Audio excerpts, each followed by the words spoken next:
Audio Jungle. Audio Jungle. పరిశ్రమలు వినూత్న ఆలోచనలతో రావాలి. కంపెనీల సీఈఓలతో సీఎం చంద్రబాబు. తిరుపతి జిల్లా శ్రీ సిటీలో 16 పరిశ్రమలను ముఖ్యమంత్రి చంద్రబాబు నాయుడు ప్రారంభించారు. రాష్ట్రంలో పరిశ్రమల ఏర్పాటుకు అత్యధిక ప్రాధాన్యం ఇవ్వాలని ప్రభుత్వం నిర్ణయించింది. శ్రీ సిటీని అత్యుత్తమ ఎకనామిక్ జోన్ గా తయారు చేయాలనేదే ఆలోచన అని సీఎం చంద్రబాబు అన్నారు. ఇప్పటికే శ్రీ సిటీలో 220 కంపెనీలు ఏర్పాటయ్యాయన్నారు.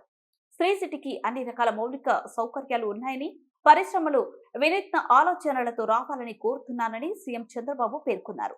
తిరుపతి జిల్లా శ్రీ సిటీలో వివిధ ప్రాజెక్టులకు శంకుస్థాపనలు ప్రారంభోత్సవాలు చేసిన అనంతరం పలు కంపెనీల సీఈఓలతో నిర్వహించిన భేటీలో మాట్లాడారు.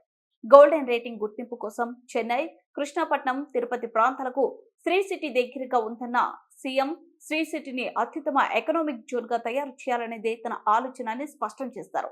Shri City IGBC golden rating గుర్తింపు కోసం కృషి చేస్తున్నామన్న సీఎం పచ్చదనం కోసం 100% వర్షం నీటి సంరక్షణకు చర్యలు తీసుకుంటున్నట్లు వెల్లడించారు. శ్రీ సిటీకి అన్ని రకాల మౌలిక సౌకర్యాలు ఉన్నాయని, అత్యంత అనుకూల నివాస యోగ్య ప్రాంతంగా మారుస్తామని తెలిపారు. గడిచిన 5 సంవత్సరాల కాలంలో పారిశ్రామికవేత్తలకు బకాయి పడిన రాయితీలను చెల్లిస్తామని, పారిశ్రామిక వాడలకు పంపిణీ చేసే నీటి పన్నుల పెంపును సమీక్షించి తగ్గించడానికి చర్యలు తీసుకుంటామని ముఖ్యమంత్రి చంద్రబాబు నాయుడు ప్రకటించారు.